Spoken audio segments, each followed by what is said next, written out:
Oi pessoal, vou aqui mostrar para vocês como é que faz para trabalhar com dois conceitos lógicos que a gente tem na planilha, pois cai muito nas funções condicionais se, soma se, qualquer outro tipo de função que faça a verificação de uma condição lógica. Eu vejo que o pessoal fica muito receoso quando vê algumas funções, que é a função i ou e não.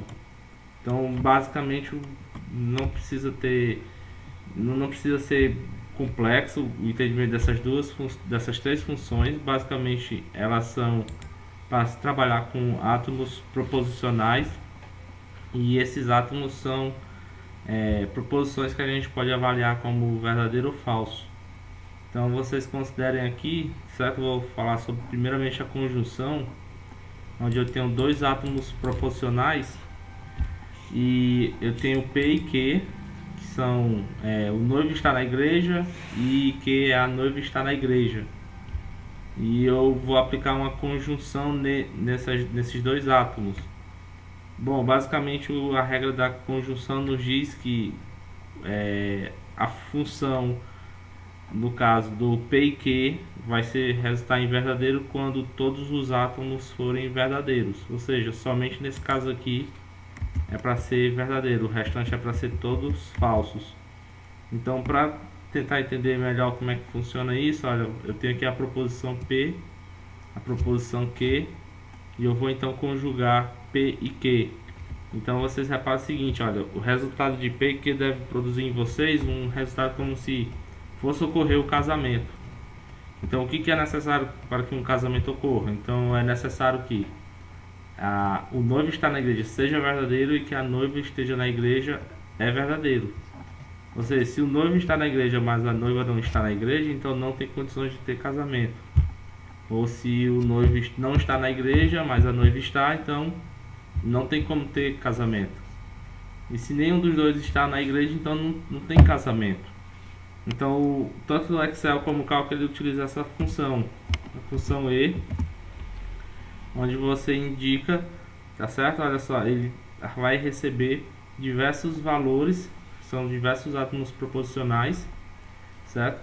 E ele vai fazer essa avaliação entre verdadeiro ou falso. No caso, eu já estou fornecendo os valores de verdadeiro e falso, mas poderia usar um operador condicional, como 3 é maior do que 4, 3 é diferente de 2, então isso aí iria me retornar um verdadeiro. Ou então usar uma outra função, mas vamos usar aqui já átomos propriamente ditos. Então, considerando que eu vou ter P verdadeiro e Q verdadeiro, então a conjunção disso, ou seja, P e Q vai ser verdadeiro. Para os casos que a gente vai ter para o P verdadeiro e o Q falso, vai resultar em falso. E aí o restante, a tabela verdade produzida vai ser a da conjunção que a gente já conhece, onde a gente só vai ter verdadeiro para casos verdadeiros para todos os átomos proposicionais.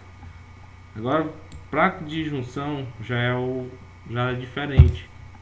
No caso, a disjunção ela vai buscar a verdade em pelo menos um átomo dentro do conjunto de todos os átomos. Então eu tenho aqui RS, que são dois átomos proposicionais, onde eu tenho um sujeito, que é a Ana, e eu digo que Ana possui um RG, e eu digo que na proposição S que Ana possui um CNH. E a disjunção, ela, como eu disse para vocês, ela vai verificar onde é verdadeiro e onde é falso. Então, quando eu faço essa disjunção de R ou S, isso aí com esses átomos que a gente possui, então você deve, no momento de fazer essa resolução, isso aí deve produzir em você como o participante, Ana, no caso, ela pode realizar a prova de concurso. Ou seja, para poder realizar essa prova de concurso, ela vai ter que ter ou um CNH ou um RG, que são documentos com fotos. Então, tanto no Excel como no cálculo, a gente utiliza a função OU. Ela também tem a mesma assinatura de método da função E, ou seja, ela recebe diversos valores de diversos átomos. Então, eu vou fazer a verificação do R quando ele é verdadeiro e quando S é verdadeiro, ou seja, Ana tanto possui RG como Ana também possui CNH, ou seja, vai ser verdadeiro. Quando Ana possui RG, mas não possui uma CNH, não tem problema, ela possui pelo menos o RG, ou seja, o caso dela possuir um RG já tornou verdadeira nossa proposição, nossa afirmação. Ou ela não possui RG, mas possui, tá certo? Ela vai possuir CNH. Ok, verdadeiro. E o único caso que vai ser falso é quando tudo for falso, ou seja, se Ana não possui nenhum RG, nenhum CPF, então não tem condições dela realizar uma prova. Então, basicamente na lógica a gente possui a conjunção, a disjunção e o último, e não menos importante, é a negação. A negação ela trabalha apenas com um valor de um único átomo e ela faz o que? Ela inverte o valor daquele átomo. Ou seja, quando a gente tem um valor de S sendo verdadeiro, por exemplo, vou acentuar aqui. Por exemplo, quando S é verdadeiro, ele faz então uma mudança, tá certo? Tornando ele falso. E quando a gente tem um valor de S falso, então ele retorna um verdadeiro, ou seja, ele faz a inversão. Então, a mesma coisa dessa negação seria dizer, por exemplo, que em S era a mesma coisa que falar Ana não possui CNH, ou não é verdade que Ana possui CNH. Então, basicamente é isso que vai ser feito com a negação, ok? Uma aplicação que poderia ser usada dentro de uma planilha do Excel, vocês poderiam considerar a seguinte planilha. Eu teria candidatos, teria Ana, Beatriz, Carlos, Daniel, Érica, e vamos dizer que cada um tem peso e altura. Vamos supor que esse pessoal aqui fez um concurso, e no concurso ele diz que para a situação desse pessoal ser aprovada, por assim dizer, que eles têm um determinado peso ou uma determinada altura, certo? Por exemplo, nesse concurso foi dito que os candidatos têm que ter pelo menos 1,60 m e ter até 100 kg, no máximo 100 kg. Ou seja, eles não podem ter um peso maior do que 100 kg e eles têm que ter uma altura maior ou igual a 1,60 m. Vou eliminar aqui esse igual, pois a gente ainda vai trabalhar com alguns itens pequenos. Então vamos imaginar aqui o seguinte: vou aplicar aqui a função aleatório só para gerar os pesos do pessoal. Então Ana aí foi sorteada com 150 kg, Beatriz com 89, Carlos 53, Daniel com 100 e Érica 76.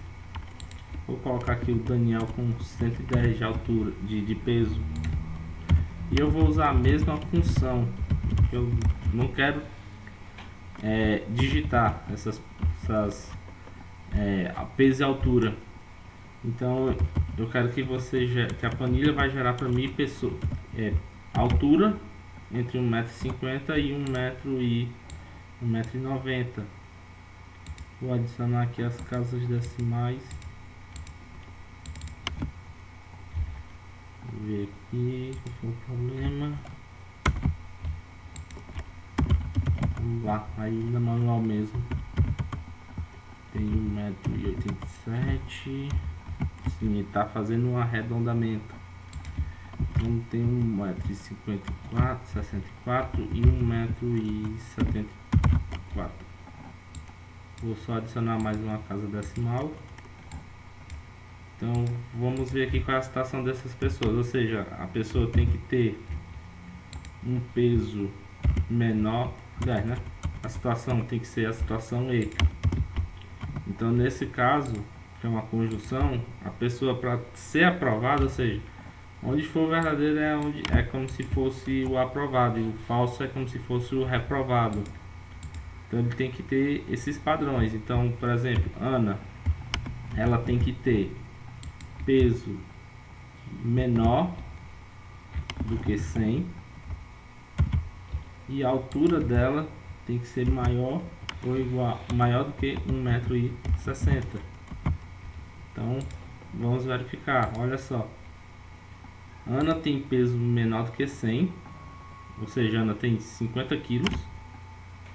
E a Ana tem 1,70 m de altura, ou seja, ela tá ok, ela está dentro dos parâmetros de altura e peso. Então ele me retornou verdadeiro.